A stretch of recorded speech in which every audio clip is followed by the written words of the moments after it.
Hablaremos esta noche de la muralla china. Se ha dicho que la muralla china es la edificación más grande del mundo. Puede ser. Y la única construcción humana que puede verse desde la Luna. Puede ser. Se extiende desde el Mar Amarillo hasta el norte de Pekín a lo largo de 2.400 kilómetros. En la actualidad, la mayor parte de la muralla tiene 9 metros de altura y 4 metros y medio de ancho. Dije todo mal. Sí. Tiene 9 metros de altura y 4 metros y medio de ancho. Ahora, discúlpeme, en su parte superior. Sí. 4 metros y medio de ancho, Sí. por más larga que sea, desde la Luna no se puede ver. Y 9 metros de alto no es verdaderamente una muralla de altura considerable. O sea, será muy larga, pero no es ni muy alta ni muy ancha. Pero no se puede ver. 4 metros y medio, Pero entonces, ¿qué ve? La Panamericana también la ve desde la Luna. posiblemente, Y claro. sí, la Si Panamericana, se ve- la Ruta 7. Si se ve una pared Sí. de 9 metros de alto que no le agrega nada a la Luna, podría por tener eso. 1000 metros de alto. Y de 4 metros y medio de ancho, no veo por qué no se ve la Avenida San Martín. Claro, tendría que verse. Bien. Muchacho, a ver. Sí. Fue reconstruida en los siglos XV y XVI después de Cristo, pero la obra fue ordenada por el emperador Siguantí allá por el año 214 antes de Cristo. De este hombre ya hemos hablado muchas veces. Es nada menos que el protagonista de aquel ensayo de Borges, La muralla y los libros, ¿no? Hay que decir que los años inmediatamente anteriores a la construcción de la Gran Muralla fueron muy turbulentos para China. El periodo se llama de los príncipes beligerantes, ¿no? Se vivían los enfrentamientos de distintas dinastías en pugna por el poder. Después de esa época prevaleció la dinastía Qing. Su victoria supuso la supremacía sobre las otras, que eran Qi, Yang, Zhao, Han y Wei. Los Qing instauraron por primera vez en China un régimen oligárquico, dice aquí, sin que yo sepa bien qué quieren significar. Pero el príncipe Qing, que fue el que llevó su familia a la victoria, se llamaba Cheng, pero al tomar las riendas del poder cambió su nombre por el ya mencionado de Siguantí, que quiere decir el primer emperador. Siguantí trabajó en la rigurosa abolición de la historia, como dice Borges. Quemó los libros porque la oposición los invocaba para alabar a los antiguos emperadores. 3000 años de cronología tenían los chinos cuando Siguantí ordenó que la historia empezara con él.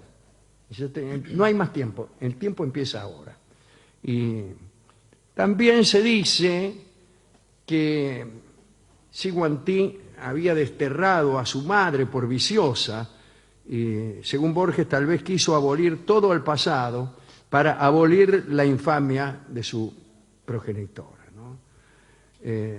Y como dijimos, quiso recrear el principio del tiempo. Se llamó Guantí para ser de algún modo el otro Guantí, el emperador amarillo, aquel al que se le atribuye la invención de la escritura y de la brújula. Es un emperador semimítico, por no decir que enteramente mítico. Decían que tenía 1200 concubinas y que era capaz de homenajearlas a todas, una tras de otra, sin despeinarse. El caso es que este hombre además tenía miedo de morirse. Entonces prohibió que se mencionara la muerte, buscó el elixir de la inmortalidad del que hablábamos el otro día, se recluyó en un palacio que constaba de tantas habitaciones como días hay en el año. Y tenía incluso, además de las 300 habitaciones, 365, una habitación para los años bisiestos, que era una prefabricada. Cada noche dormía en una distinta, con el fin de eludir a la muerte, y soñó con fundar una dinastía inmortal. Entonces ordenó que sus herederos se llamaran segundo emperador, tercer emperador, y así hasta el infinito. En realidad no duró mucho esa dinastía, terminó prácticamente con él. Pero adoptó también otras medidas nada simpáticas. obligó a que todo el mundo, a excepción de los miembros del ejército imperial, entregara las armas para fundirlas y fabricar enormes esculturas que adornaron la residencia del emperador. Además, desterró a las familias rivales y ordenó en un solo año el destierro de 120.000 familias. Esta especie de ingeniería de la migración, que después ocurrió muchas veces en China, en la Unión Soviética de Stalin y en muchos otros lugares. En cuanto a la muralla, la mandó construir para protegerse de las tribus nómadas del norte, a los que los chinos llamaban Xiongnu y cuyos descendientes fueron los temibles hunos, aquellos que invadieron Europa. Otros han dicho que el emperador creía que la muerte no podía entrar en los mundos cerrados. Cuando Siguantí consiguió la Gran Muralla, integró en ella algunos trechos ya construidos anteriormente y procuró que la realización se llevara a cabo de manera sistemática. Grandes tramos de muralla cruzaban montañas, desiertos en los que no había nada. Así que antes de comenzar las obras se construyeron caminos, muchísimos caminos. Se abrieron, mandaban obreros a trabajar que no volvían nunca, porque las distancias eran grandes, las levas eran rigurosísimas, y despedirse de un pariente que iba a construir la muralla era despedirse para siempre. Los ladrones interceptaban a veces las provisiones antes de que pudieran llegar a su destino. Había torres de vigilancia a lo largo de la muralla a 2 flechazos de distancia, ¿no? Tenían capacidad cada una para algunos soldados, que además se hacían señales con hogueras y con humo, de manera que se producían unas comunicaciones instantáneas que daban cuenta de los movimientos de las tropas enemigas cuando las había, ¿no? Y era tan importante esta construcción que el emperador estuvo dispuesto a exigir toda clase de sacrificios. Las canciones populares dan cuenta de las quejas de los chinos que estaban hartos de tanto esfuerzo. En estas canciones, estos poemas, se expresaba el dolor por la ausencia de los familiares que trabajaban en la muralla. Los capataces eran muy crueles, al que cometía algún error lo mataban y enterraban sus restos sin ceremonia alguna directamente entre los materiales del muro. Miles de personas murieron en la construcción de estas murallas. Había leyendas, se contaba que Siguantí era brujo y que recorría la China a lomo de un caballo volador y desde allí trazaba los recorridos de la muralla. Bien, algunas características de la muralla en aquellos tiempos. El interior era de tierra, revestido por ambos lados y por arriba de ladrillos enormes, de un color gris azulado. Los enemigos no podían saber qué había en su interior, aunque la muralla se quebraba en algunos lugares y vos podías espiar. A la muerte de Siguantí subió al trono su hijo Fusu, que prometía ser un digno sucesor suyo, pero que en realidad se vio derrocado por su hermano Hujai, que fue después un títere en manos de los políticos de la corte. La dinastía terminó muy poco después, en el 208 a.C. Pero la Gran Muralla siguió siendo construida por las dinastías Han y Ming, que la ampliaron, reforzaron las fortificaciones, añadieron nuevos elementos defensivos, etcétera, etcétera, ¿no? No sirvió de mucho, ¿no? Porque casi todos los que trataron de sobrepasar esa barrera lo consiguieron. A mí me gustaría decir algo acerca de otro monumento que se descubrió hace poco, en 1974. Se descubrió la tumba de Siguantí. Y la tumba resultó ser tan extraordinaria como la muralla. Hay una especie de parque de unas 30 hectáreas y un monumento enorme, altísimo, y que contenía en su interior un ejército de guerreros de terracota, realizados con enorme precisión, unos 7.000 se calcula. Nadie sabe mucho de esta tumba. Porque los chinos actuales, primero no la abrieron del todo, después no dejan pasar, no dan información, no se sabe casi nada. El lugar donde está el féretro de Siguantí no fue abierto. Pero ahí están los 7.000 soldados, todos distintos, no están hechos con el mismo molde. Son todos distintos y algunos tienen en sus manos armas de verdad. Arcos, flechas o lanzas o espadas verdaderas. Y eso es una verdadera maravilla que todavía no fue desenterrada del todo, ni explorada del todo, ni abierta a que se curiosee mucho por allí.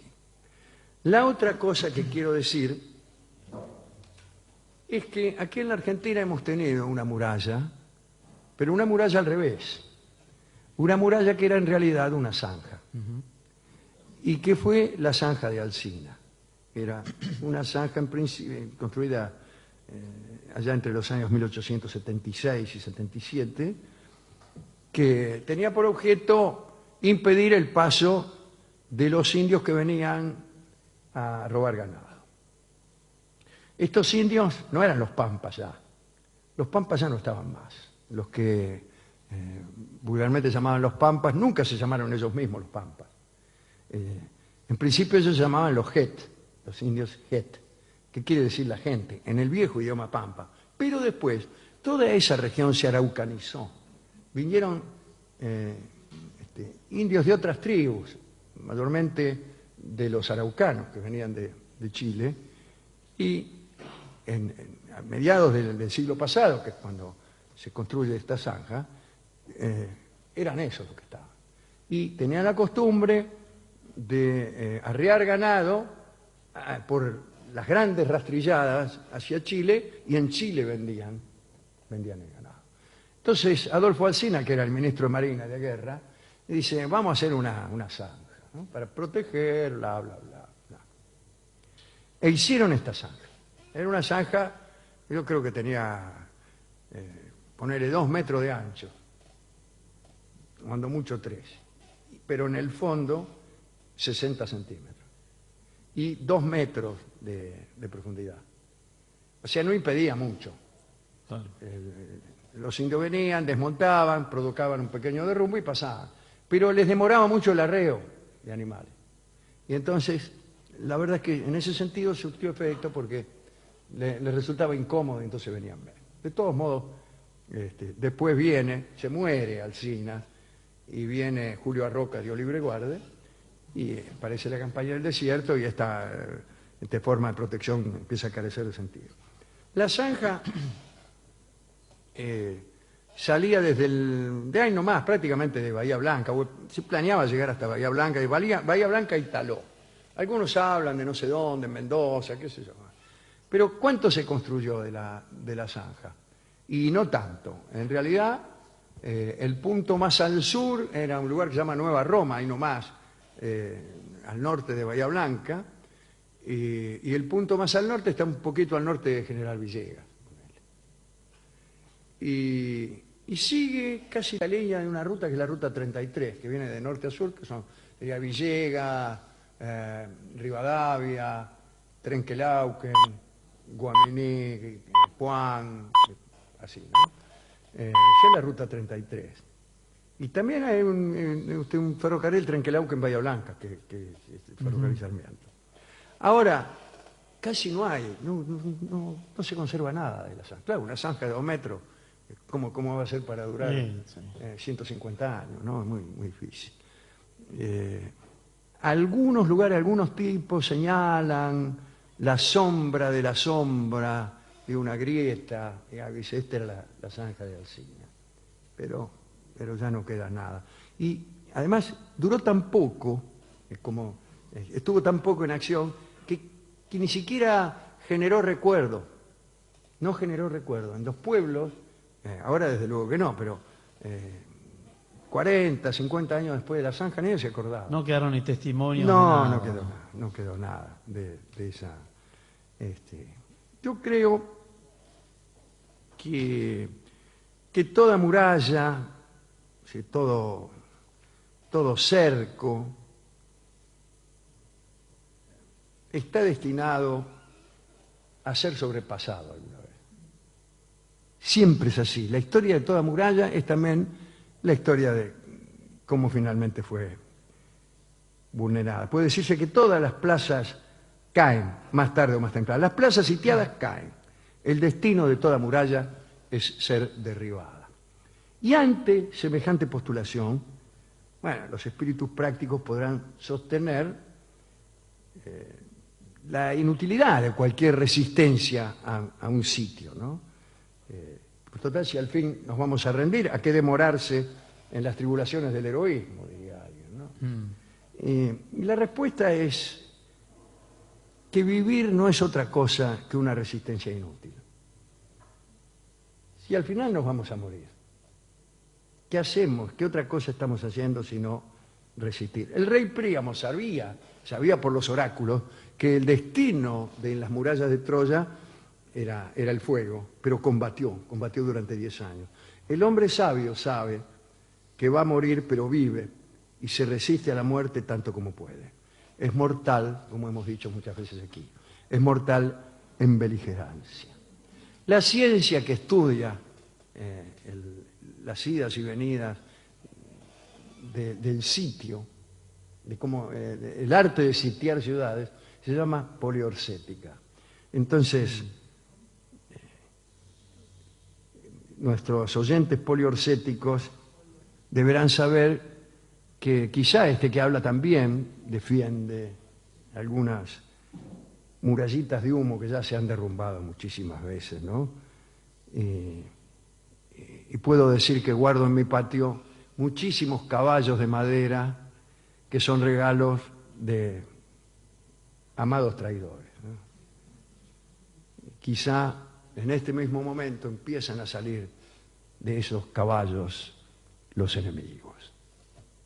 Linda charla esta que ha preparado nuestro equipo de producción sobre la muralla china, la muralla invertida de Alcina y la inutilidad o la utilidad de las murallas, aunque vayan a caer.